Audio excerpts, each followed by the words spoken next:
conditional probability can be extended to multiplication theorem. But before going to the multiplication theorem, let me explain to you what are the dependent and independent events. Dependent and independent events.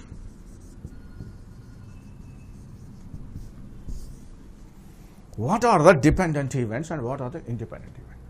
Simple. In the name itself you have that. Dependent events are those events if the occurrence of one event influences the occurrence of other event, then they are said to be dependent events. If the occurrence of one event does not influence the occurrence of another event, then they are said to be independent events. Independent events. Okay. Let us see now a question. Yes, please. Ask the question. Hello, sir. Yeah. Sir, in the last problem, that die problem, you wrote in the sample space 1, 7. Yes. Sorry. You're right. Good. Right. So it starts from what? 2, 6. Good. What's your name? Sir, Phanindra. Phanindra. Good. Thank you. Right. Correct. Okay, correct. So let me correct it. Good.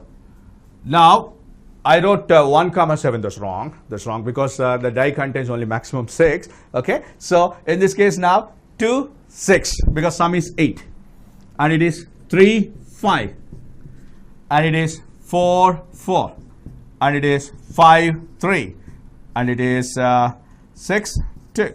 Good, Phanindra. So how many are there? Totally, of course, you got 5. So the answer is correct, but instead of 2, 6, I wrote 1, 7.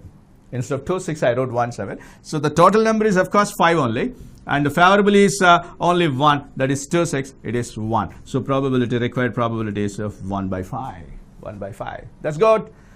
So now the dependent and independent events. What are the dependent and independent events? Let us see now. Dependent event. Dependent means if the occurrence of one event influences the occurrence of other event, then they are said to be dependent events. If the occurrence of one event does not influence the occurrence of another event, then they are said to be independent events. Okay.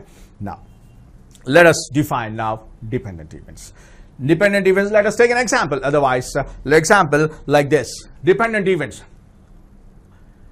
I have a bag. In that bag, I have 17 balls. I have a bag. In that bag, I have 17 balls. Different colored balls. I have taken one ball and I have seen its color.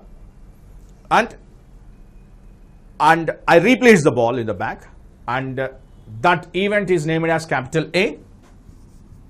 And second time again I have drawn another ball, I have seen its color and I replaced it. That event is said to be event B. Now you think of it, whether these two events A and B are dependent or independent events. Like what? A is first event, we have drawn the ball. How many balls are there totally? I said 17 balls are there. From the bag I have taken one ball, I have seen its color, I replaced it. And second time I have drawn another ball and I have seen its color, I replaced it. Then they are dependent or independent events. Common sense. If it is a dependent event on A, then the total number of balls must be changed. In the first case, there are 17 balls. Because I have replaced the ball, in the second case also, total number of balls remains the same, 17 only. Understand it, please. 17 only. So these two are said to be independent events. If the ball is replaced in the bag, the occurrence of first event is no way influencing the occurrence of second event because the total number of balls are remaining the same. But in the first event, I have taken a ball, I have seen its color, I like this color, and I have not replaced that ball in the bag and I have kept it in my pocket. And second time, I am drawing another ball and I have seen its color. Of course, that event is named as B. So what happens? The occurrence of first event, the ball taken but not replaced, and it is kept in the pocket. In the first time 17 balls are there. Now second time only 16 balls are there. There is a total number of balls are changing. That means the occurrence of event A is influencing the occurrence of event B. That is why they are said to be dependent events. Simply they are said to be dependent events. So you must know clearly the difference between the dependent and independent events. In the definition itself, you can, in the name itself, you can understand dependent means the occurrence of first event influences the occurrence of the second. Independent event means the occurrence of one event does not influence the occurrence of another event. Okay, now we will define now multiplication theorem.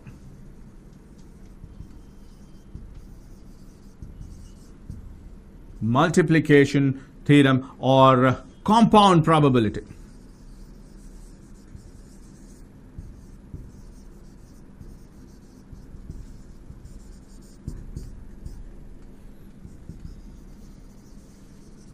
What is the multiplication theorem?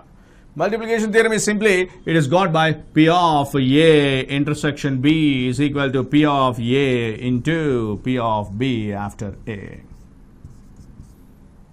So what does it mean? It is multiplied. That is why it is said to be the multiplication theorem. Simply, whenever you're asked to, even the board level also, whenever you're asked to find out or derive the multiplication theorem on probability or compound probability, then first of all you must write the definition of conditional probability and then simply cross multiply to get the statement. P of A intersection B is equal to P of A into P of B after A.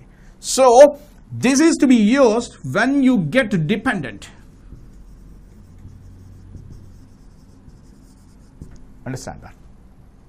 This is to be used whenever you have dependent events. But when there are independent events, how do you write this? This is very simple. Very simple. Like when they are independent, B does not depend on A. Irrespective of the occurrence of A, B occurs. That means it nowhere depends on A. That means P of B after A becomes P of B simply. We don't need to know about A. That is why if there are independent events, understand P of A intersection B is nothing but P of A into P of B if they are independent events.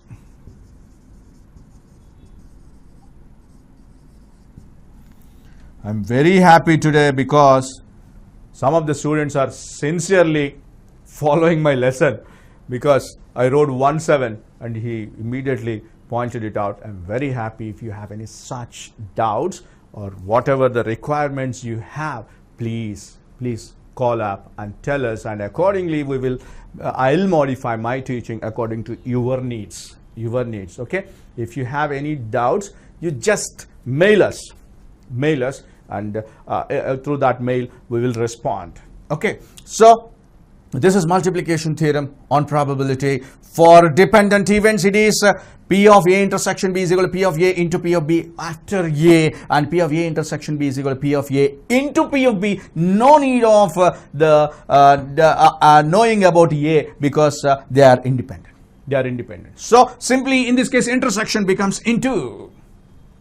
Then you may get doubt. How do we know, sir? How do we know it is dependent, it is independent, and we are getting confused while working out the problem? You might have come across this type of problem. There are 3 students.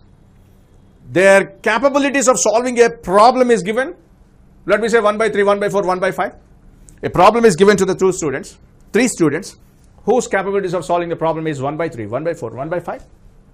And I need the problem to be solved if all the three students try to solve the problem.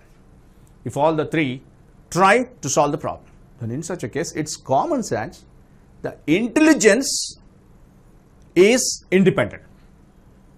Because my intelligence does not depend on his intelligence, and his intelligence does not depend on third one's intelligence. So understand that, please. Understand that.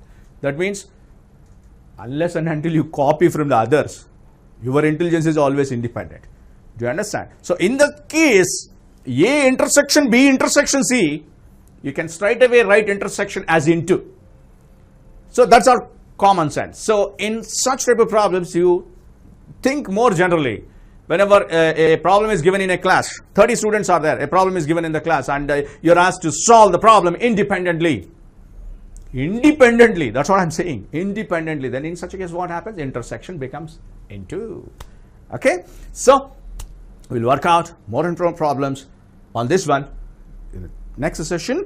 And after that, you will have Bayes theorem, also very interesting, very interesting, and also simple thing, simple Bayes theorem. We will discuss that in the next session.